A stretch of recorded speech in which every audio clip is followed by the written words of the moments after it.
Hey On The Clock fans, you're listening to another episode with your hosts Raul Lascano and George Martinez as they square off and tackle all of today's hot topics in sports news, trends, current issues happening locally and nationally, as well as highlighting some of our local student athletes across the Sunshine State. Now, welcome your hosts, Raul Lascano and George Martinez. You're on the clock. What's going on The Clock fans, man? Got a great show for you, fully packed. You don't want to miss anything, man. We got Chris Oladokun from Samford University joining the show. Super excited to talk to that young man and what's going on in NCAA college.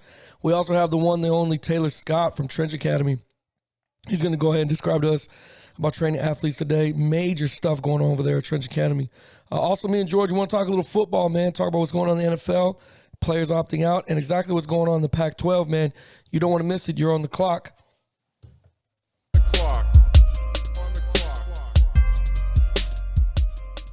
So, George, what's up, man? What's going on with you, the family? How you been, sir? Good, man. Quiet, chill weekend, been packing, getting ready for the move here in about a month or so. Are you excited?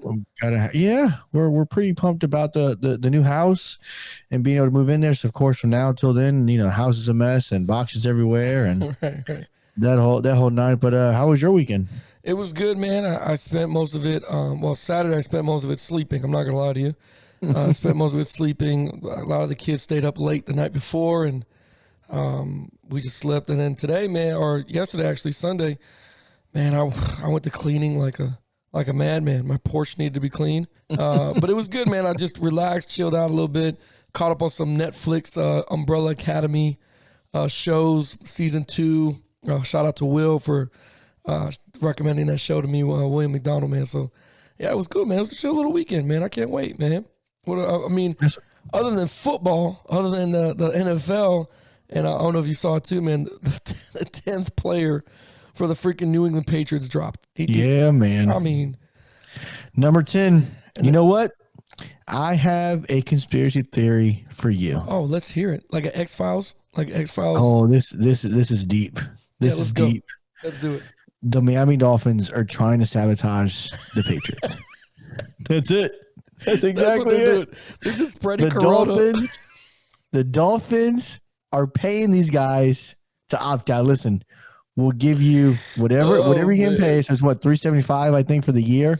If you opt out, if it's due to health reasons, $150K a year. If it's not due to health reasons, you're just choosing not to play. Dolphins like, listen, we'll come over the top. We'll give you each 500 G's a piece. If you're a big name, you get 500 G's. If you're a no name, you get 250. It's not far-fetched. But we're going to need you to sit out. Yeah, we got footballs deflating and we're viewing freaking sidelines with cameras from the this isn't. So this is not out of the realm of something the Patriots would do. Yeah. No, but go ahead. It'd be worse. It'd be worse if Bill Belichick called the Dolphins and said, "I'm gonna need you to offer my guys some money. Somebody's got to pay these guys. We're tanking for Lawrence, baby, for Trevor Lawrence." And that's what I was gonna get to. Do you really think they're gonna tank for Trevor Lawrence? All these guys. Do you think it's a health concern? I know we once talked about it before. Like, they're tank for Trevor. I guess you would call the hashtag. I'm claiming the hashtag, by the way. Tank for Trevor. I'm claiming that right now. I don't know, man. It's either got to be because again, Bill Belichick doesn't play checkers. The man plays chess. We know he does very well. So it's got to be for a draft pick, right? Yeah. Or Robert Kraft is just trying to save some money on the year. That's true. And player salaries. Or number 3, these players are sitting out because they don't like Bill Belichick.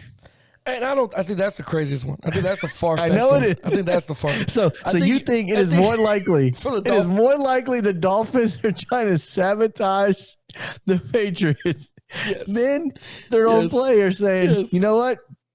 This Bill Belichick guy, he's not as cool to do as I thought he was. We're leaving. I think that's more believable than Belichick not being likable. That's weird. Oh man. No, honestly, man, for 10 guys and let's be honest, noticeable guys. These aren't just very noticeable guys. These aren't practice squad kids or what. These are starters that have been playing for the Patriots for a while now. So for them not to want to play, man, it's got to be something. It's got to be. It could be the Bill Belichick thing. It could be they don't like Bill. It could be the health concerns. I really want to know. They're using COVID right now to not play. So that's what they're doing. But pick-wise for Trevor Lawrence, I mean, I never seen Bill go up that high in a draft ever. But then again, we're treading new waters because he's never had a great quarterback. Yeah, he's never been without Tommy. So without Tommy boy, you got to start doing desperate measures, desperate times. Maybe he is tanking on purpose. He doesn't want to say it, but I don't know, man. And I feel bad for Cam Newton. You know what I mean? Yeah. Talk about going from a bad situation. Yeah, man. You're supposed to be going from no running back to no running back, no weapons, 10 starters on defense, or not all 10, but significant starters on defense have now opted out that really held together the defense. And like I told you before, if the McCourty twins go ahead and that's it, they call it, then yes, they're tanking for Trevor. They're absolutely tanking. It's gone. Yeah, because it's either that or the Dolphins have some really good undercover people maybe making some really good bets. I really don't think we're that scary the where you opt out for a season, but whatever. I don't think anybody's really worried about them. Here's a question that I don't know the answer to. And if fans, if you know the answer to this question, hit us up on social media, on the Clock Radio. If let's say the Patriots go on a run and they come out 11-0, can these guys that opted out opt back in? That's a good question. Because I don't know. Because today in baseball, we had Giannis Cespedes, outfielder for the Mets, go home. Really? He opted out. Right there. He opted out. Left the hotel room. They had a game today. Left the hotel room, got on the plane, and left. Now, the Mets are not doing well. Right. So he's probably thinking, we don't have a chance to win the World Series this year. I'm going to go home. Yeah, why? And he cited COVID concerns. Do you think that Marlins situation was the contributor to it? That's potentially. Yeah. Right. The Marlins situation, the Phillies, that little situation that they had about, the Marlins had 12 guys total, right. 12 to 14 guys test positive. So but let's say the Mets start going a hot streak and make the playoffs as a 2 seed. Wow. Can you opt back in from opting out? Like, can Dante Hightower, that's sitting out for the Patriots, all of a sudden now the Patriots are in contention? Right. Can he come back? Can Sonny Michel come back? Yo, that's actually a really good question, man. Because I don't know. Because isn't opting out like, okay, he's injured type stuff? Like, isn't this mirroring the same? I don't know. Where do you get put? What list do you get put on? It's not injured reserved. No, it's not. It's not the physically unable to perform list because you're not physically unable to perform. You are able. You're choosing not to. Right. I don't know. That's a great question, man. If anybody knows that answer, hit us up. Hit us up. Yeah, I really want to know about that. On the Clock Radio on IG and Twitter. You can send us an email on the clock20@gmail.com. You can visit our Facebook page on the Clock Radio and let us know what the answer to that is. The NFL guys have advocates to voice their concerns. You know what I mean? Now going from NFL to college, the Pac-12, the players send a list of demands, and these kids don't have anybody to advocate for them. Nobody. They have no voice whatsoever, and almost kind of no control, or say they're just got to do whatever the conference, whatever the college football wants them to do. So they don't really have a voice like the NFL does. They have the NFL Players Association. They're able to, talk about rules and, player safety, and they can up-channel this, but when you talk about college, those kids don't have it. So the Pac-12, if you guys don't know, if you're listening in, Pac-12 players send in a list of demands, all different types, stemming from, likeness, getting paid for stuff like that, COVID concerns, and some social injustice. Social injustice. There's a lot of list of demands that they really want to be met. Some players agree with it. Some are on board. Some don't.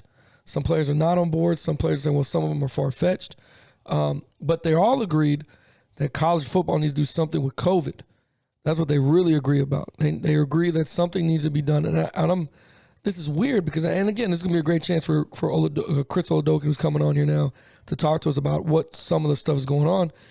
We're going to see. I mean, do they not have protocols? Have you heard anything like that or read anything? I haven't seen anything. There's nothing really that's come out formally and officially. Each conference kind of whispered a little bit about what they're thinking about potentially doing, right? But it's all been hypothetical and nothing really concrete. The one thing that I think will come out of this, because I think a lot of good things will come out of this may be the beginning of a college players union. They need one. This may be starts, because you always need someone to be that pioneer, to step out into the forefront, to do something that goes against the grain. And here it is. You got what? I think it was like 12, maybe 14 players from the Pac-12 on this list. Notable guys. Yeah, notable guys also. So you had, a couple quarterback starters. You had some defensive guys that were on this list. Some receivers are on this list. Some linemen. So a little bit of everything there that was kind of representing the greater good, which is what a players' union is. Right.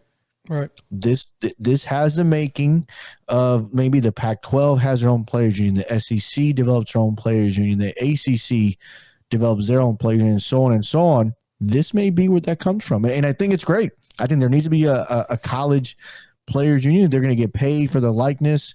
If they're going to address some of these COVID concerns, it needs to come from the players. It needs to happen. I mean, these guys are athletes as well, and I know they're there for school. That's what they're mainly there for, to go to school, get education, graduate, finish a degree. But your college is still getting paid off the backs of these young men who are putting in the time. They're doing double duty with school and sports.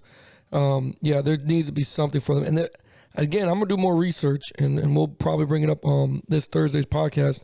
But we're going to bring it up and really talk about, do they have any COVID protocols? Because I really haven't heard anything. I really haven't heard how many times they're getting tested.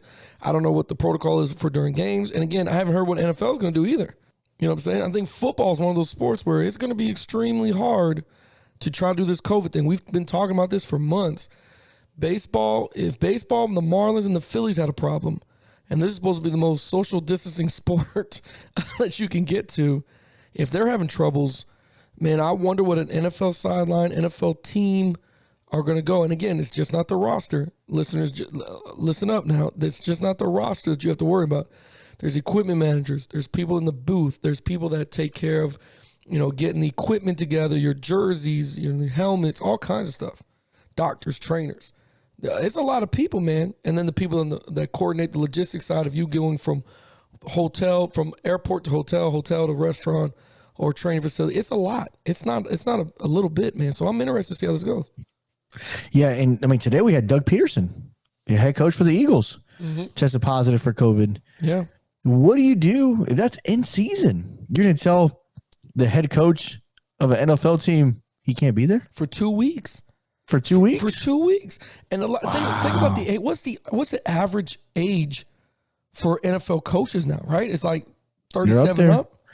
They're up there. Right. Like, think about Andy Reid. Yeah. Andy Reid, and it's against COVID, goes to, think about Wade Phillips. Exactly. He's even older. That's what I'm saying. Like, these guys are going to, you're going to tell them, hey, for 2 weeks, you got to, they're going to do Zoom meetings. They're going to be at the, you know what? This will probably be the introduction. Think about the game days. Well, that's what I'm saying. They're gonna be on the screen and somebody's holding the screen as they go by instead of the get back coach. So have you ever watched the Big Bang Theory? Yeah, of course. Yeah, the show. Yeah. Okay, so there's an episode where Sheldon has his own little robot. It's a TV screen attached with a little robot body that is wheeling up and down the little apartment they have, right?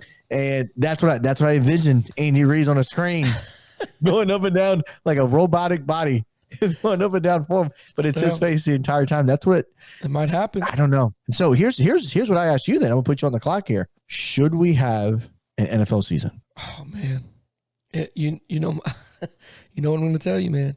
I know. I don't think there should be one, man. It's just too much. It's too complex.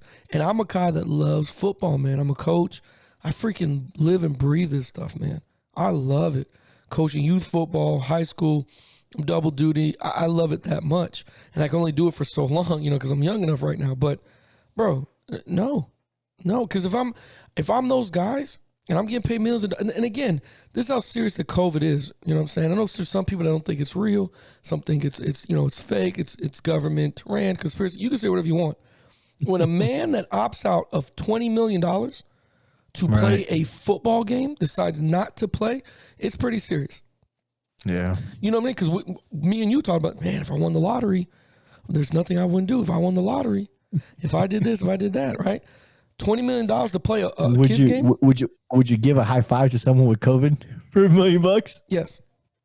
I give him a fuck. I almost made me cuss. You almost made me cuss, man. I would give him a freaking hug, man. I would give him a hug. No mask on. I'm good. I know my immune system can handle it. Yeah, man. I'm doing it for $1 million. Yeah. I'm giving a huge hug to do COVID. I don't care. A big teddy bear hug. Right, big teddy bear. But I do understand their concerns because there is some long-lasting effects to it, man. And it's just, I don't know if you have one because it's too much. It's too many people involved in the aspect of traveling. Think about it as Little League, right? Let's go Little League football, which I know a lot of people hearing this is going to be pissed. Think about Little League. There's anywhere between 200 to 300 people at a youth football game here in Tampa Skyway. Minimum. That's minimum. That's not even if it's a big game. Yeah. If it's a big game, you're drawing close to 1,000. So now here's the other part to this. There's leagues that have shut down in Tampa. Mm-hmm. There's only one league or two now, but there's going to be one league eventually that plays. So you have 4 leagues that have shut down in this Tampa Bay area. Where are they going to go for that one? They're going to be right. There's a youth game. Now you just tripled and doubled it. How do you control that crowd and then tell people, okay, don't worry, you're not going to get COVID? You can't. I don't care how many masks you wear. You can't do it. Think about the travel. Now, do you think, let's say a vaccine appears in September. Okay. Mm-hmm. Do you then play sports? I think you wait a month to make sure that vaccine doesn't turn you into a zombie. You wait for that trial basis. I don't know who you tried it on. Are you taking it first? If I'm taking about 5th. I'm 5th or 6th. I'm going to hold out to that 7th person. Like, I want to make sure these 6 people in front of me were good. They're not eating brains or nothing. Okay, then cool. They'll tap me in. I'm good to go. $1 million for a bear hug, COVID guy. Yep. But for the vaccine, we're going to wait a little bit. I'm going to wait a little bit. I don't want to be turned into a zombie just yet. I've watched The Walking Dead. But no, other than that, man, we'll see how it goes. We'll continue to monitor it, and we'll let you guys know. Hey, On the Clock fans, don't go anywhere. Our special friend, when I tell you a great young man, you don't want to miss the show, especially to talk to him. We have Chris Oladokun from Samford University joining us. Don't go anywhere. You're on the clock. All right, On the Clock fans, if you're in the Lutz area looking for somewhere to go, grab a bite to eat, sit down with the family, make sure you visit our friends over at Panini's Bar and Grill. They're located at 3973 Van Dyke Road in Lutz, Florida. They're the home of the overstuffed sandwich. They got options: turkey, cheesesteak, salami, roast beef, corned beef. You're not going to want to miss it. Again, visit our website, paninisgrill.com. You're on the clock. All right, On the Clock facts. Next up, we have Chris Oladokun from Samford Football. Chris, how you doing, sir? Welcome to the show. Good. Appreciate you, Coach. Appreciate you, Coach Raul. Appreciate y'all for having me on. Man, we appreciate you for coming on, man. This is going to be great, man. I can't wait to talk to you, bro. How you been, man? I've been good, just trying to stay safe, trying to stay healthy and all this, all this craziness of 2020. How have y'all been? I'm making it. You're a little bit better situation I am. I got 4 kids. So when you quarantine 4 children in a house that each one have a different personality, you really get to see who's going to grow up to be best friends and who's going to be the enemies. And all my kids love being outside, man. So it's been good. It's been a blessing, but we're all safe, man. We're good. Yeah, for me, my son just had he just turned 2 on 7/11. So he just had a little birthday. And for him, luckily enough, he's only 2, so he doesn't remember 2020 birthday when he turned 2 because nobody was here, nothing occurred. So for that you kind of feel bad for him, but again, it's 2020. You want to keep everybody safe with that. So, but yeah, man, we quarantined the kids for almost 2 weeks because they shut down the school, and keeping a 2-year-old and a 4-year-old at the house is not an easy thing to do. So luckily they're back at school now. School's back open, so we've been able to take them back. But Chris, man, I'm glad you decided to join the show. Well, first off, how's Pops? Pops is good. Fam's doing all good. My brother, obviously, he was on your show. He just committed to Iowa. So, just getting him ready for that. Hopefully he can play this year. Yeah. Hopefully I get to play this year. So that's really what we've just been doing, just hanging out. Yeah, man. So I'm going to tell a quick story here about me and Chris Oladokun, man. So he was 9 years old. Oh, boy. Yep. Okay. And I'm working for Hillsborough County Parks and Recs, and they need a coach for a flag football team. Mm-hmm. And, Buddy pulls me aside, hey, this team is loaded with kids. It will be all you gotta do is show up. Let them call their own plays. I just need you on the sideline. We just need an adult to make sure they can get in the gate and they get out. That's it. That's it. So little do I know, I woke up to this team. Coach Martin, George, here I am. We're the coach of this team, and I got Chris Oladokun, I got Ray McLeod, I got Bentley Sanders. And this is a 4-on-4, bro. So 3 of my 4 kids already, right? It's sick. Yeah. So put it this way. When the guy told me I didn't have to call a play, he's absolutely right. Chris is out there 9 years old, directing traffic. He's got hand signals for option routes for these kids, and they're playing by themselves. Right. I'm literally just a coach on the sideline holding a clipboard and saying, "Great job, guys." You're not the team dad. You're a team mom. You're just a team mom. Yeah. You brought the snacks for all of them. I'm not doing anything. I remember this. It almost wasn't fun because we really just went out there and but we didn't lose that year. So didn't lose a single game. It almost wasn't fun. So we go out there, right? I call a timeout. I go in the huddle, and I'm asking, okay, so what do you guys want to run? Because I just call a timeout to get you guys some water. I felt like the other team needed it. So what do you guys want to run? And Chris in the huddle, coach, listen, let's throw double pass to Ray. I'm gonna go out the back door. Ray, throw me the ball. We're gonna score. All right, guys. Chris called the play. On one-on-one, ready? That's it. And then it happened. It just scored, touchdown, it happened. So that's how I got introduced to Chris and watching him kind of play and all. And then I met his pops right after that. Pops comes out to him afterwards. Oh man, you're a good coach. Kids had so much fun. I'm thinking I didn't do anything. Chris did it all. But for sure. Thank you. Yeah. Showed him all I knew in 30 seconds. Right. Can you imagine how he lost the game? Oh, you'd have been. Oh, I would have been. That's it. Well, you'd have to career move would have ended at one game. Yeah, you're not allowed back in Tampa. You're not allowed back to come back. That's it. But were you just going to blame the game on a 9-year-old quarterback? No, you can't. That's a great. You that's a great point. You know what? There's a lot of youth coaches that do it now. There's a lot of those guys now. Well, that kid didn't call what I want him to call. There's a lot of those now. But George would have kept it. No, you would have taken down the chin. No, that's on me. That's it. Yeah. And that would have been it. Just like, hey, won the game. That's on them. They won the game. Right. I can hold the clipboard. Yeah, that's all I did. That's coaching 101. They win, we lose. They don't lose. It's us. That's every single time. Yeah. So met his dad, and then he's like, hey, we can use some help. Out with the Titan Country Packers, happened to work right on site for Hillsborough County Parks and Rec. Sure, come out there, and then if he was good in flag football. Imagine that kid in pads. Yeah, he's out there running around like that whole group of kids they had. How many years was it, Chris? Was it like 5-6 years in a row?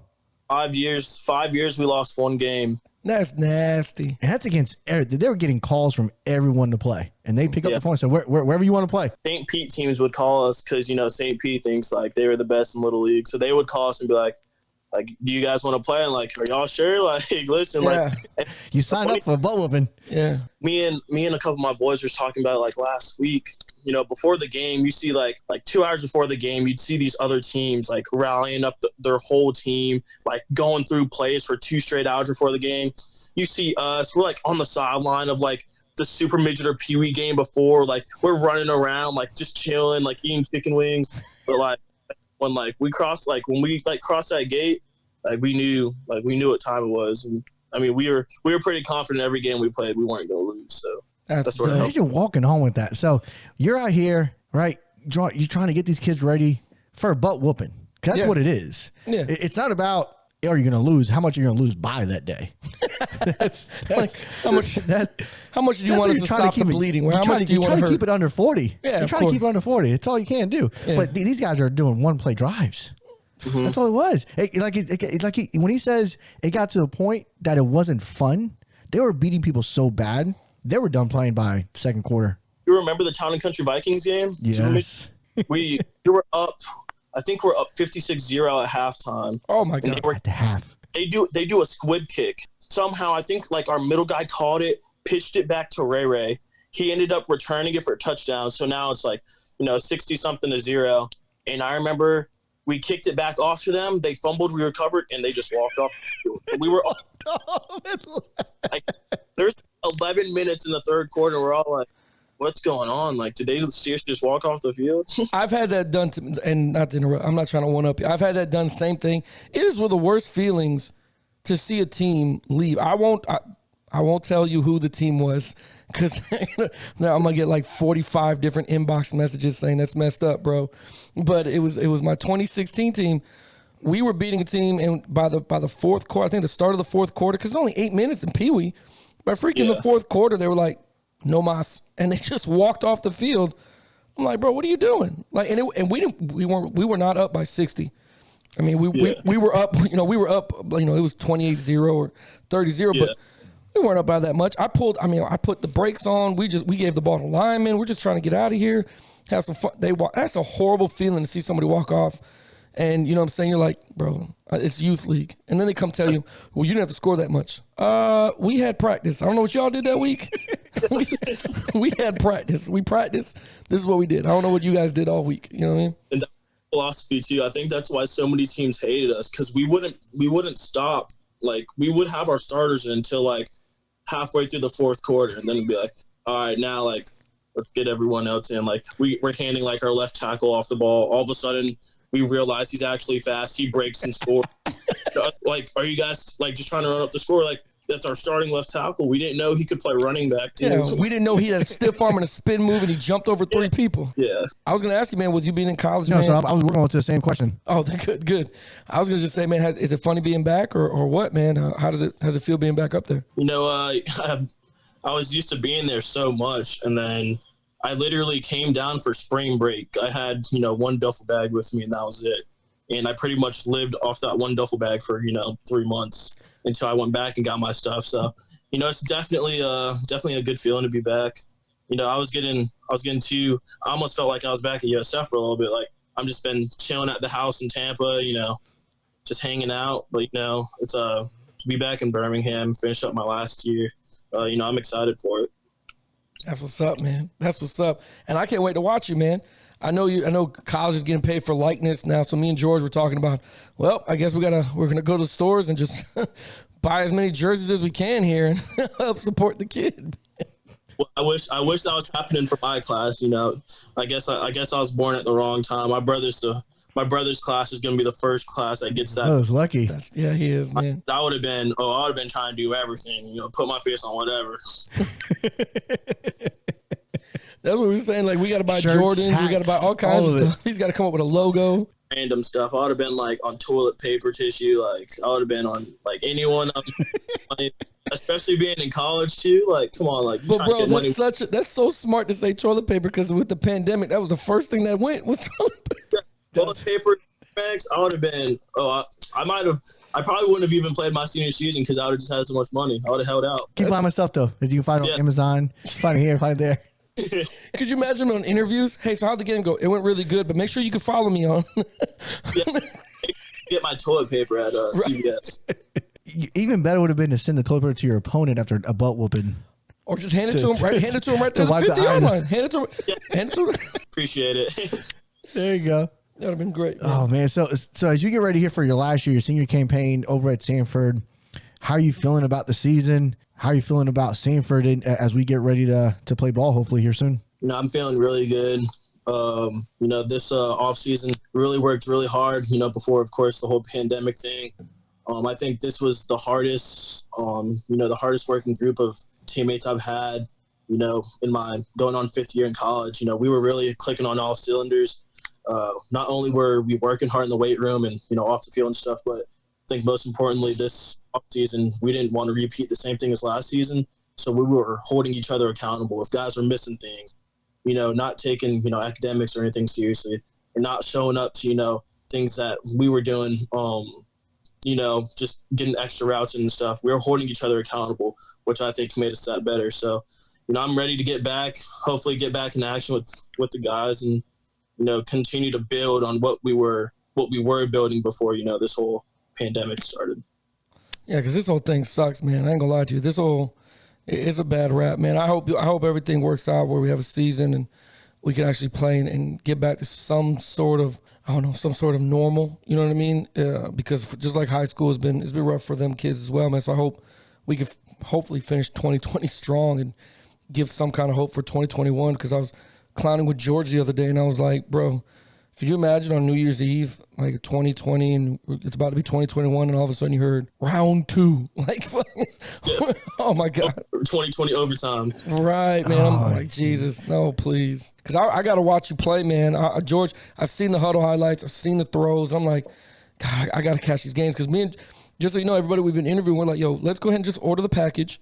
We're going to just order the package. And we're going to just, our Saturdays will be just completely filled with everybody we're going to watch, and just watch one half, one quarter, two quarter, something we got to go ahead and look at, man. So I can't wait to see you get back to throwing, man. And I love what you talked about holding teammates accountable. That's what it's all about, man. Making sure everybody's still doing what they're supposed to be doing.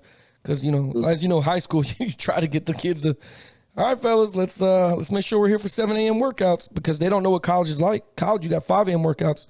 They don't really know what 3-a-days are like down here. So that's great that you guys are doing that, man. Yeah, no, and it's even been more of a challenge to, you know, still do that over Zoom. You know, it's a lot different when you're in person. You know, you can sort of control some of those things, but you know, we're on Zoom meetings, and you know, I'm pretty much our offensive captain. So I'm calling guys on our team, whether it's first string, second string, you know, eighth string. I'm calling dudes, just checking in, make sure they're good, making sure they're doing what they got to do. Because, you know I've been down here working, and I trust all those guys that they've been working wherever they're staying at too. So, you know, it's been a challenge, but, you know, now that we're about to get back into it real soon, you know, hopefully we just keep on building. One question I have for you now. So recently I was reading an article that came out about you being a sleeper going into the draft. Just the fact that you're reading that alone, Chris Oladokun, NFL draft. What goes through your mind as you read something? That's for me, as someone that's watched you grow up, that's surreal for me. It's like, God damn, I know a kid, right? You as being that person that's going through it, walk me through your thoughts and how that made you feel as far as emotions. You know, it's definitely surreal, but at the same time, you know, it just makes me want to work harder, just because, you know, I'm not the only kid, you know, trying to go into the draft. You know, there's 50 other states, and you know, kids are working just as hard as me, if not harder. So, you know, when you see things like that, you know, I sort of take it with a grain of salt. You know, it's surreal, and it's, you know, a dream of mine that I'm slowly getting closer to. But at the same time, like, you know, I've been working, so like, this is the hardest I've worked in my life this summer. You know, just perfecting everything from, you know, weightlifting, putting on, you know, like 10 pounds this off season, to, you know, perfecting just some mechanics in my throwing and footwork, and, you know, studying film, drawing plays out over and over and over just to get those mental reps, since we didn't get those reps in spring and haven't been there all summer. So, you know, it really just, you know, motivated me even more to, you know, yeah, they're saying I'm a sleeper now, but I want to be mentioned in those top guys at the end of the day. So, you know, that's what I'm working for. And that's the motivation. That's what's up, man. That's what's up. Now, talk to me a little bit about, now, you know, you're going to your last year in college. What is some advice that you would give just even your brother? You know, he's about to go into the university ranks and going to play college ball. What is some advice that you would give some of these youngsters that are about to make that leap from high school to college? What I always tell my brother is enjoy it. You know, when you're in high school, you see all the college guys. They're on TV. They're playing big time ball. You know, they're getting you know, stipends and money and stuff, money that you've never had in your life as a high school kid. You're asking your mom and dad for money all the time.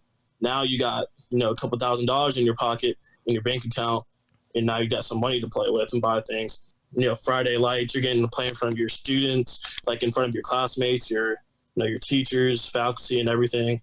So, I mean, I always tell them, just don't rush it. Don't try to rush and act older than you are, because, you know, Coach George knows my brother. You know, that's how he is. And I was like that too early on, for sure. But, you know, now, of course, being older and going through it, just, you know, take your time. You know, it'll come. But, you know, definitely just enjoy the moment and enjoy being in high school, because, you know, you get to college, you sort of gotta grow up and start to get real world a little bit. So right. And that's good advice, man. That's real good. Listen, man, I have no doubt in my mind that you're going to be mentioned in those top names, man. You know what I mean? I have no doubt. The work ethic's there. They're getting a dog. I mean, it's going to be lights out here in a little bit. And I know George is going to find it. Just so you know, Chris, he's going to sneak his way into the house just so he can be there on draft night. Yeah, he's already talking about ways to get into the windows, just so you know. Yeah, he knows he has an invite, of course. Everyone. Okay, no so matter I'll be the one sneaking in through the.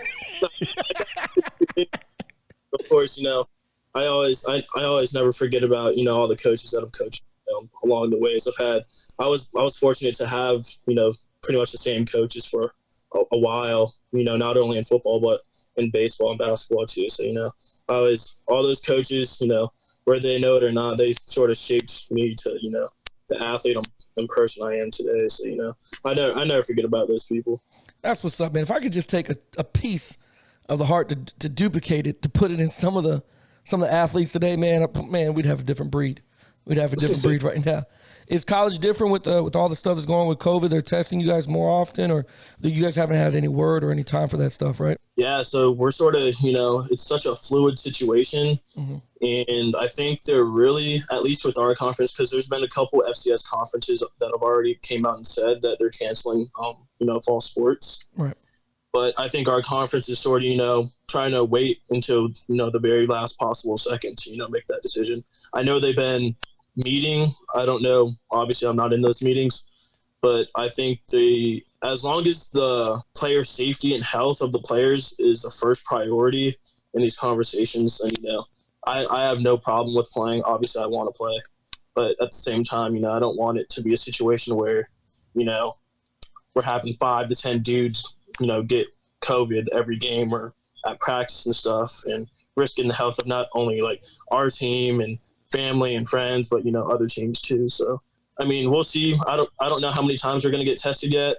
I don't know what that whole thing looks like. I'm sort of just trying to control what I can control. I would imagine it'd be a lot. I mean, there's a lot of people on a sideline. You know what I mean? Just not the players and the coaches. Like, it's a lot of extra people that help the college achieve their goals. So it's like you got to worry about the trainers, you got to worry about the equipment people, you got to worry about the communications guys. You got to worry about the guys in the booth. That's some things that we've talked here on previous podcasts. It's like, man, it's just not the 53-man roster. It's like like another 45 people on the sideline to help you come through the tunnel, who set up the field, who all that stuff. Yeah, it's a lot, man. It's a lot. So, yeah, I'm looking forward to. I hope it comes down, man. I hope you get to play, and hope everybody gets to play, and we get to see some awesome throws from you, man. So it's gonna be great, man. All right. So on this next part of the show, we like to do a little game that's called This or That with the kids.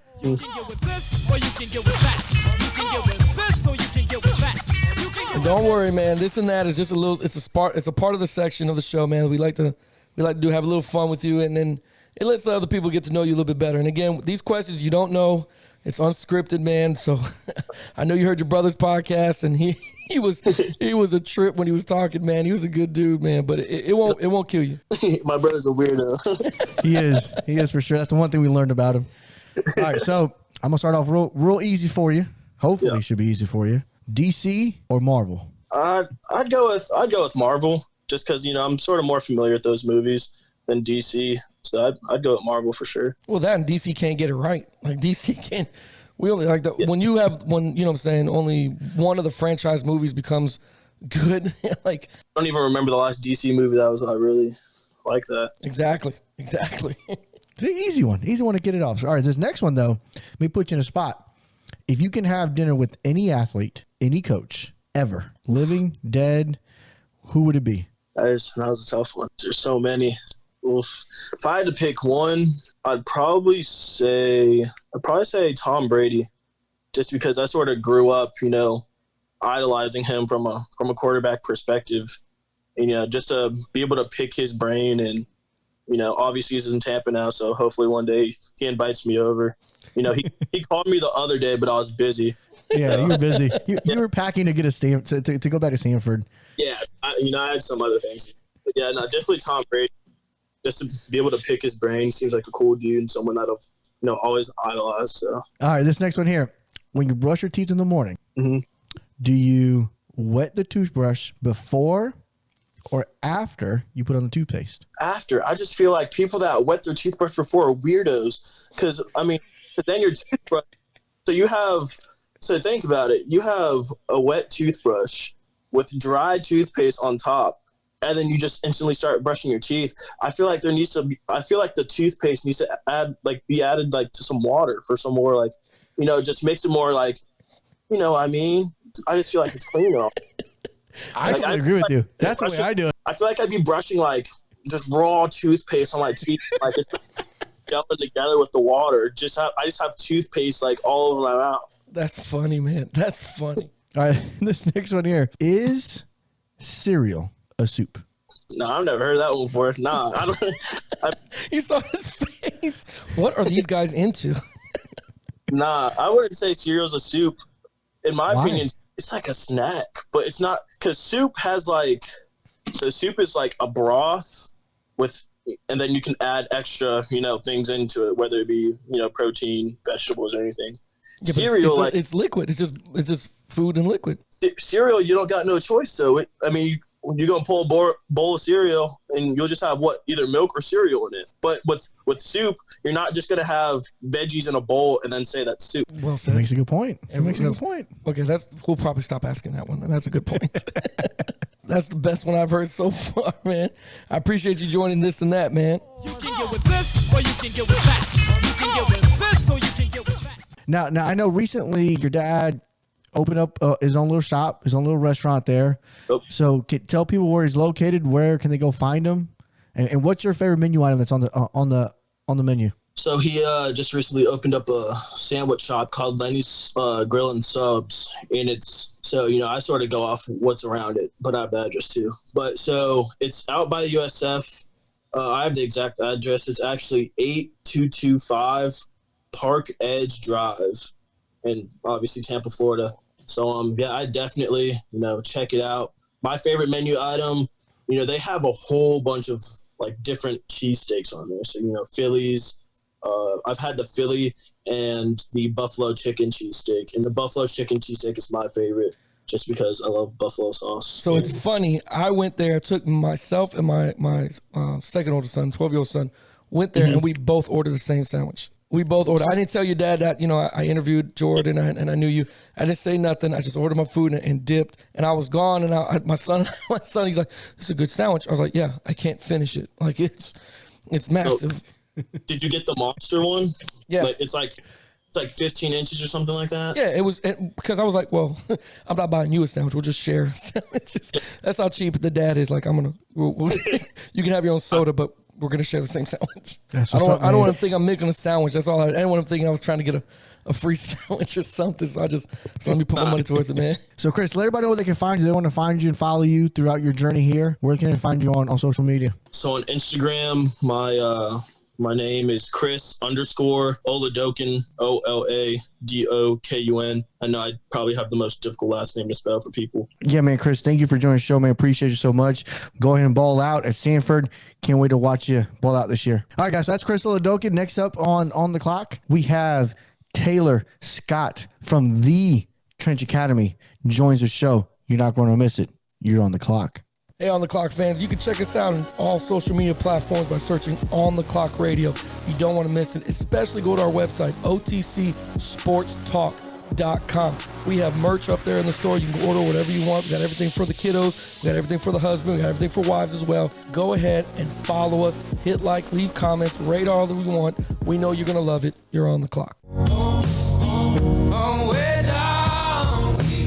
All right, so up next on the Clock Radio, we have a special guest coming on. We have Taylor Scott from the Trench Academy joins the show. Taylor, how you doing, sir? I'm doing great. How are y'all doing?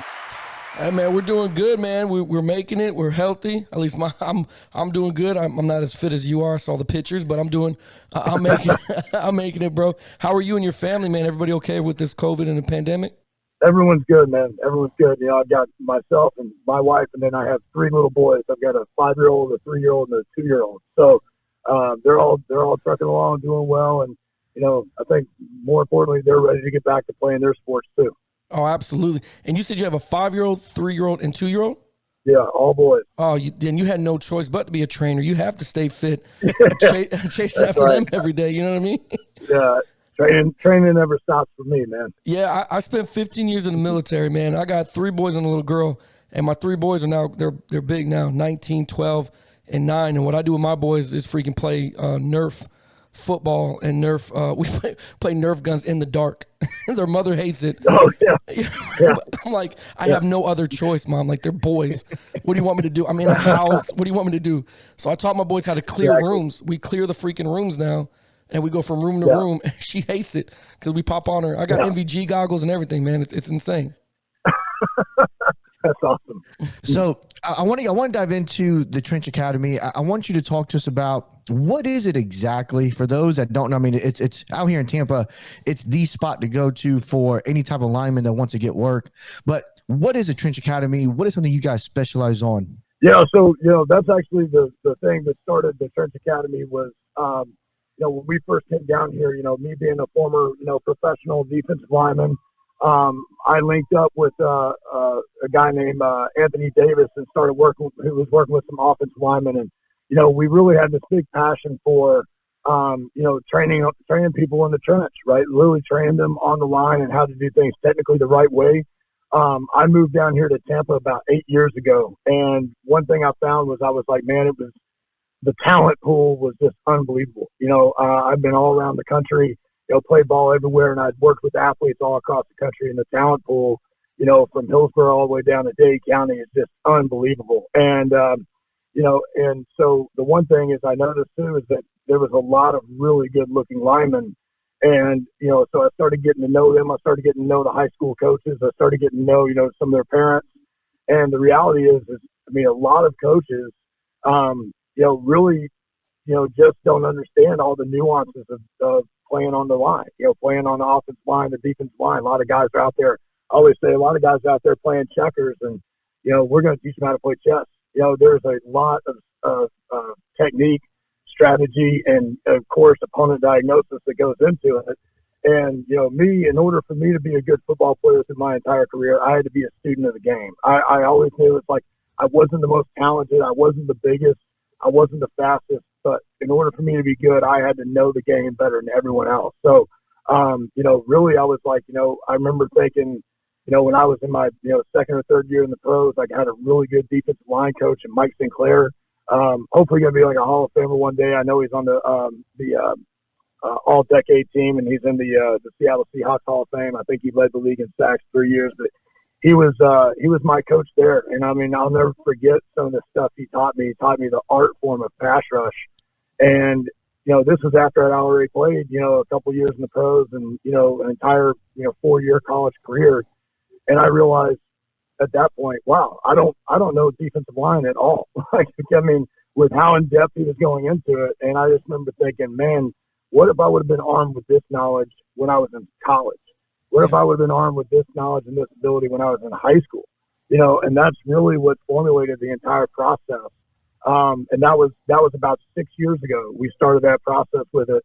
And in the entire time that we've done it, we've had over 220 kids now sign Division I scholarships from the greater Tampa area, which we're incredibly proud of. It puts us as one of the top leaders in the country in developing collegiate athletes. But now it's a lot more than just linemen. It's grown into, we literally have position coaches for all positions.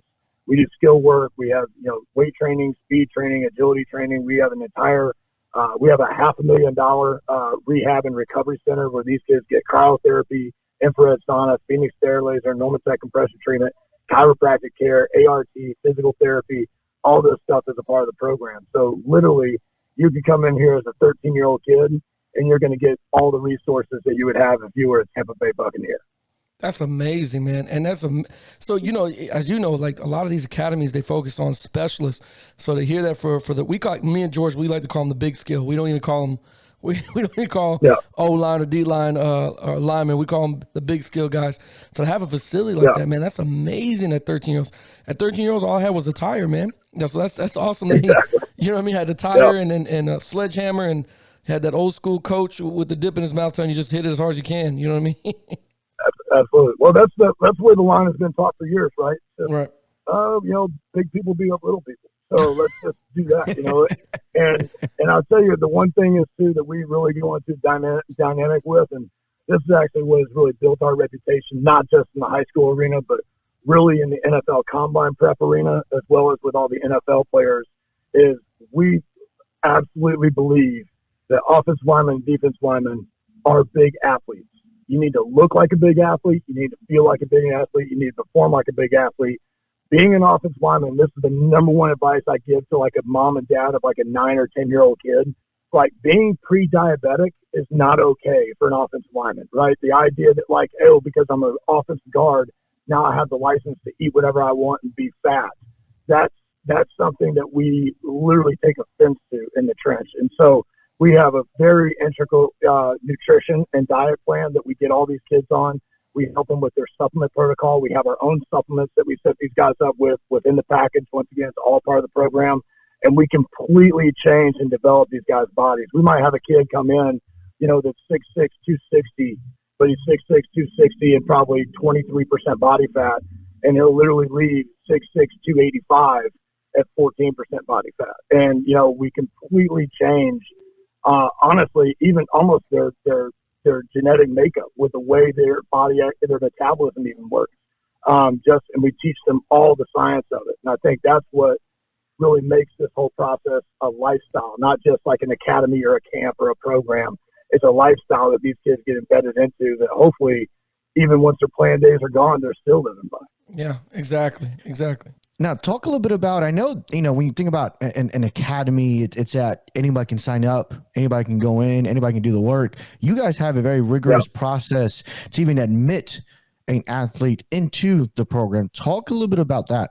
Yeah, so, our saying is this, is we will train anybody. I don't care if you're a third stringer or a 5-star. We will take anyone in. But that does not mean this program is for everybody. And we're upfront about that. This is only for people and athletes that are the most dedicated. I always say this process is not for the kid that's trying to figure out what he wants to do with himself. This is the process for the kid that knows exactly what he wants, and he's willing to do anything it takes to get there. And, and he's willing to make that sacrifice and have that dedication. Our mission statement in the trench is to instill an idea of discipline and dedication that leads to success in all aspects of life. It actually doesn't have anything to do with football. It's just teaching these kids to be more disciplined and more dedicated to their craft.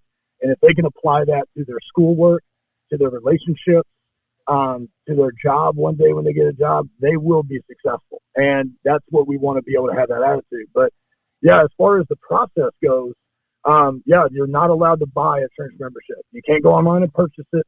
You can't come in the facility and pick it up like you would anything else.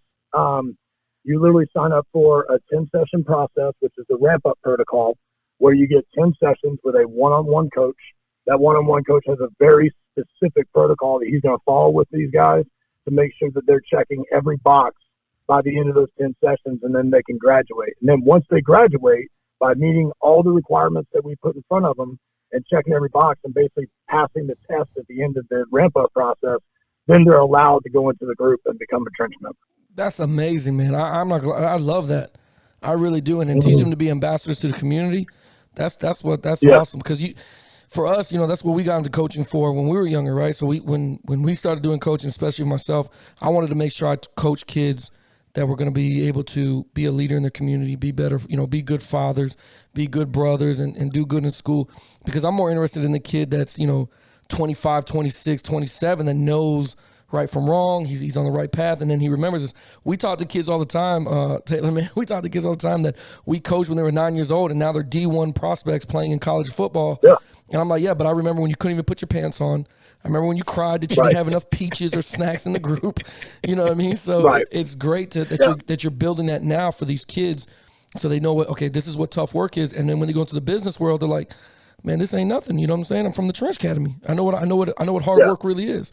So that's really good, man. Well, and the coolest process, we obviously we communicate with our parents and our players all the time, and we actually ran a parent survey just a few months ago, and we're like one of the questions on there was, what was the first 2 things that you saw out of your son after he had been in this program for his first 90 days? And of course, I'm thinking from a coaching standpoint, his speed, his technique, pad level, his aggression, whatever it might be.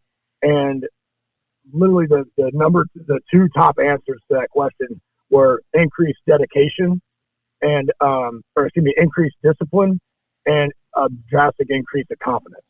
And I'm like, man, what two better attributes could you give to any athlete at any point in their career than just making them more disciplined and making them more confident? Because, you know, a lot of people wonder, like, oh, I want to get my, you know, I just feel like he's not playing with confidence. He's not playing with this. You know, he doesn't have that swag. And I'm like, it's probably because he doesn't know what to do. You know, he's confused. Right. You know, and you guys have been coaches long enough to know, like, one thing I get tired of seeing is like these coaches rip into these kids about not giving effort.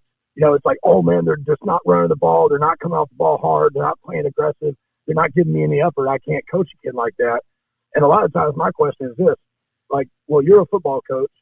I was like, would it be fair for me to hire you on as my accountant?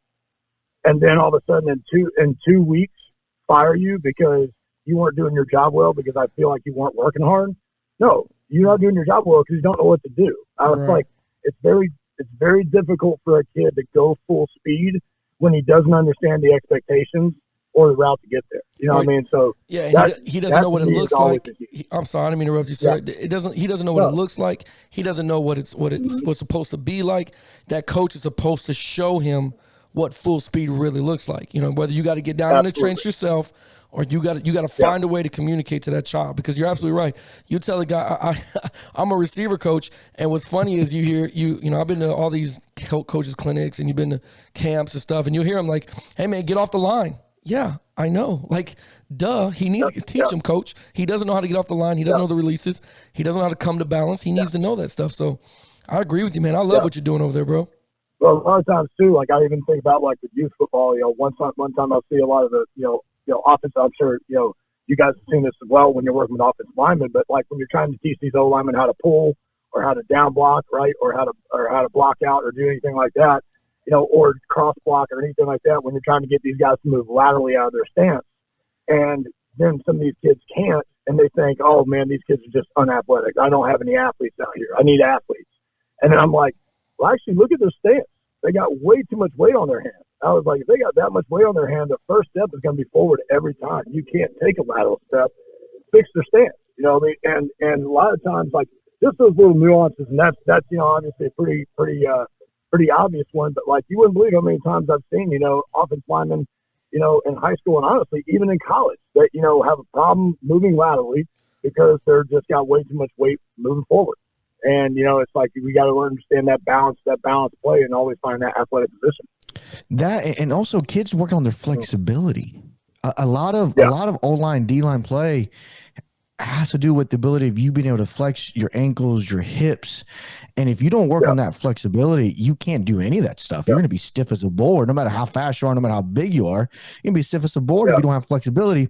But flexibility is something that's developed, not something that is that you naturally have, especially as a young athlete growing up. Now, I know one of the biggest things you guys pride yourself on amongst all the other accomplishments and, you know, all the kids you guys have put in the draft and D1 scholarships has been your injury prevention. Talk about your injury prevention and really the work you guys are doing there to keep these kids healthy when they're playing as well. Yeah. I mean, that's a huge key to it. You know, the most important attribute that any athlete can have is not speed, power, explosiveness, strength.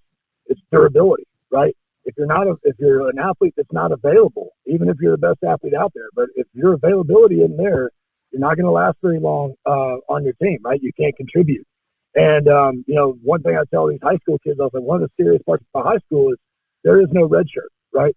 So if you have these nagging injuries that become, you know, game-ending injuries or season-ending injuries, you're not getting those games back. You're never getting that film back. You're missing the opportunity to get in front of scouts and put it on tape. And so we take a ton of pride into our injury prevention protocol. Number one, you had just mentioned it, mobility and flexibility, right? Enormous. So year-round, our guys do yoga twice a week. It's a part of the program. It's mandatory, right? So year-round, they're doing yoga twice a week in the trench. And we're always working on, like I said, not just flexibility, but mobility, which is the ability to actually get to a given range of motion by continuing to produce power into the floor, which there's nothing more important than that for an offensive lineman or defensive lineman, right? So we take a huge part of that, but then really what we do with the injury prevention process is we're about to go in season. And I'll just kind of give you a quick rundown of what the in-season protocol looks like. So the in-season protocol would be, let's say if you're a varsity player, obviously your time is going to be limited throughout the week. So we bring everybody in on Thursday nights, right after the walkthrough. They'll come in on Thursdays. They're going to get cryotherapy. They're going to get infrared sauna. They're going to get Normatec compression treatment. They're going to get Phoenix Air Laser. They're going to get PNF stretch. They're going to get ART work. They can actually get chiropractic adjustment as well. And then we have our full on-staff physical therapist where if there's ailments bothering these guys, they can communicate that with our PTs, and our PTs will literally work on that specific area. And then we always finish them off with an ice bath, right? But the idea is that when we go to play Friday night's game, we can't be feeling Wednesday's practice, right? And then when we go to Monday's practice next week, we can't be feeling Friday night's game. So we have the full what we call prehab, right? We do full prehab treatment on Thursday nights before the Friday game. They'll come in on Saturday afternoons. We'll do a full body in-season style lift. We'll watch film with all of our athletes, and then they'll do rehab again. And then they do the exact same process on Sundays. And on Saturdays and Sundays in the rehab is where we also install that yoga. So they'll be doing yoga on those days as well. But our biggest thing, I can tell you, last year I had over 90 kids in the in-season program, and we didn't have a single kid with a season-ending injury. So, I mean, Wow. the ability of us being able to keep these guys healthy and on the field is the most important thing. I mean, you got to think about how hard they've been working 8-9 months out of the year getting ready for the season. It's a shame that season's gone because it's something that we could have prevented. I agree. And, just so I'm going to ask for George and myself, do you have any 38-year-old in-season workouts? That sounds, it just sounds amazing, everything you're saying, man, because the recovery is so important, man. And I'm sitting here looking at George and I'm thinking to myself, well, shoot, I might have to get into this cryogenic. I got to get some recovery from my 4 kids and getting beat up in Nerf fights and stuff at night. It's actually cool you mentioned that, because the fact that in September we are going to launch kind of obviously once the football season starts up, we always kind of take on new projects, but one of the new projects we're going to launch the first ever trench training camp for adults. And it's going to be this 8-week process where adults come in. We're going to teach them how to train the right way. We're going to lift them. We're going to lift and condition 3 days a week. They're going to get all the injury prevention protocols just like the athletes do.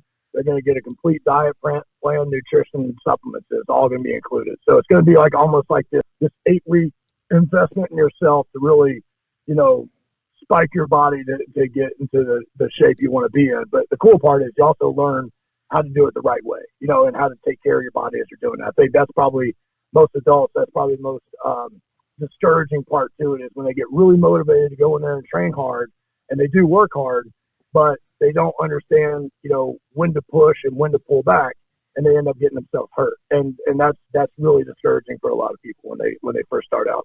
I totally agree with you, because just so you talk about injury, a couple podcasts ago, I told George, so I've been trying to I spent 15 years in the military. I got disability, and I'm trying to fix everything that was broken out of those 15 years. Yeah. So I was telling George, I've been getting back in the gym, trying to work out, and I got some stuff here at home. With COVID happening, yeah, you never know when the gym's gonna be open. So I have an ab roller that I was using, man. And you're gonna, Taylor, it's embarrassing because I see your physique and you're gonna laugh when you hear this, man. I used that damn ab roller and it fell on my face, man. I tried to roll out and I smacked the ground so hard. My wife came in there and was like, "What happened? Are you okay?" Yep. I'm like, "No, my beard's covered in concrete, dust, and stuff." She's like, "What did you do?" I'm like, "I'm working out. Leave it alone." So I'm trying to prevent injury as well, man. One question I wanted to ask you, though, when you said you watch film with the kids, what type of film are you watching? Are you watching their film? Are you watching a film? Or are you just going over, some good pointers for them to take with them? So we actually kind of have a little bit of a montage that we put together. So what we do is we take, for each athlete, we'll take obviously we break up film sessions by position, right? So all the offense linemen together, all the D linemen together, DBs together, wide receivers together, linebackers together, right? They have these different film session setups. But what I'll typically do is we'll take 3 cuts from Friday night's game from each player of good reps and then bad reps. And so literally we're going to watch everyone's good and we're going to watch everyone's bad. And one of the biggest things that we always preach in film is, when I'm coaching one of you, I'm coaching all of you, right? Yeah. So, if I'm coaching this guy on one mistake, I guarantee you make the same mistake as well. So you need to listen up and focus in. So we'll do that. We'll watch all the stuff from them. And then what we'll do is personally, what I do with my defensive linemen, because that's who I spend all my personal time with, is the D linemen and outside linebackers. Because I predominantly spend a ton of my time focusing on, run fits, getting off blocks, and pass rush. And what I'll also do is I'll take literally cut-ups of every single NFL sack from the week before. And we're gonna break down every single sack that was in the NFL from the week before, and what the guys did, what the move was, how they set the move up, how that pertains to the same coaching that I coach these guys on. And I think that's probably one of the coolest parts for them, because they get to see, man, if you actually execute this technique the right way, it really does work at all levels. And, that's the coolest part. So we kind of break that down. We also, it's pretty cool whenever they're able to watch, these NFL athletes, and once again, be able to actually diagnose an offensive lineman's stance. Like, hey, because he's in this stance, he's going to give us this kind of set. And it's like, that's pretty good, man. You're breaking that guy down. He plays for the Ravens. Like, you're learning how to become a student of the game. You're learn how to study film. Because as you guys know, when these kids do go to the next level and play in college, and maybe one day playing the pros, they're going to spend most of their time, 80% of their time is going to be spent in the film room, and they got to learn how to study. I totally agree with you, man. That's good stuff. I mean, that's just something that somebody's not bringing to the game, and that's wonderful for these kids, because like you said, they're going to learn this in high school, take it to them with college. Yep. That's awesome, man. So Taylor, if you don't mind, we have a section in the show, man, that we do every week, man, with interviewers, and we love to do it because it puts them in an awkward situation. We have a little section called This and That, man, that we want to play with you, man. So on This and That, man, it's just a series of questions that George is going to ask you, and trust me, you can wrap them off real quick. I'm going to sit back and crack some jokes and listen to your answers, man. All right. All right, so this first one here, I'm gonna put you in an early pickle. Okay. Favorite defensive lineman: Reggie, Wayne, or Bruce Smith? Reggie White. My apologies. Reggie White or Bruce Smith? Take it back old school. Reggie White. That's it. Reggie White. What about for real? Because what about Reggie White did you really love? Because Bruce Smith, another Hall of Famer, is right. Reggie White was amazing to watch too, man. Yeah, Reggie White had the most unbelievable hump move I've ever seen in my life. I've never seen a guy in the NFL make people look like their children, and that's what he did. I loved it. Most vicious hump move of all time. Reggie White. All right, now I'm gonna take you new era: Aaron Donald or J.J. Watt. Aaron Donald. Oh, nice. Yeah. I like them both. But what Aaron Donald's doing, I mean, when you got guys like Mike Singletary literally saying he's the best defensive player he's ever seen, that's coming from Mike Singletary, I'm like, I respect that. So, exactly, yeah. Especially when you know what Mike used to do in his career. Exactly. That's what I'm saying. Yeah. I got. All right, so go ahead. You got it. I just got a crazy one for you, Coach. So nothing too. I know you're a fit guy. I know you're muscled, and I see your picture, man, and it's kind of intimidating. But so my question to you is: are you a breakfast guy? Waffles or pancakes? Waffles. I told you. I knew. Yeah. I had a bet going with George. That you eat waffles, not pancakes. And he's like, "How do you know that?" He looks like a waffle guy. Yeah. Waffles are great because you can just take them in your car with you and eat them like a Pop-Tart or something like that. You get those protein waffles, throw them in a bag, just eat them throughout the day. Awesome. I agree. I totally agree. This next one here, if you can sit down with any person or player and have dinner with them, who would it be and why? Oh, any person or player. Probably Kevin Green. He was my hero growing up. I loved everything about Kevin Green. Kind of crazy guy. Basically look at it and you're like, man, he's a football player, but he's a meathead at heart. He played, I think 13 years in the league. I think he's still in the top 5 all-time sack leaders. And then he went and did, pro wrestling for years after that. I remember I met him when I was about 6 years old, and he was just like my idol. And I was like, man, and he's just got a crazy story. And that guy knows, obviously he was the, Clay Matthews, outside linebacker coach at Green Bay when Clay was, basically put his name on the map. Right. And that guy knows pass rush in and out. Like, I mean, it's just incredible. I follow a lot of his stuff. been to a couple of clinics where he's been there. I've spoken at some clinics where he's been at. And, yeah, unbelievable guy. Definitely would love to have a few hours with him. Yeah, when he was playing for the Steelers, you had to know where number 91 was at all times on the field. And I remember, I know I'm showing my age here, but when I was a freaking kid, I'm listening to the NFL films of how intense he was on the field, man. The passion. It was fun for him. He loved playing. Yeah. All right, and this last one I got for you here, we need to settle a debate. I'm hoping you go one way. Raul was probably betting you go the other here. Favorite, or actually the GOAT for you, is it Maney or is it Brady? Man, I'm a big Peyton fan. I love Peyton. I mean, it's got to be Tom Brady. It's got to be. Got to be. Yes. It's got to be. I mean, I love Peyton. I love him. Actually, I run the Manning Passing Academy every year. So I go down there every year and run that big academy. He does at Nicholls State. And awesome dude, runs an awesome camp. Golly, I mean, you can't take what Tom Brady's done is ridiculous. I think it's a once in a generation. I agree with you. I agree. Tom Brady is, and I was telling George, Tom Brady is the GOAT. He's great. But for me now, I told him, I said, now that you're in Tampa, if you don't win a Super Bowl, now we start to question, was it Belichick or Brady? And I told him it kind of puts a chink in the armor and doesn't take away that he's the GOAT, but it takes a chink. And if he does it long enough, if he does like 3 years without going, not even reaching the Super Bowl, not even get there, barely gets playoffs or something, now I told him, said, you're going to hear people start moving Peyton Manning into that category. Well, he did it with two different teams, so it was Peyton, not the Colts. So I that's why George has these questions, man. That's true.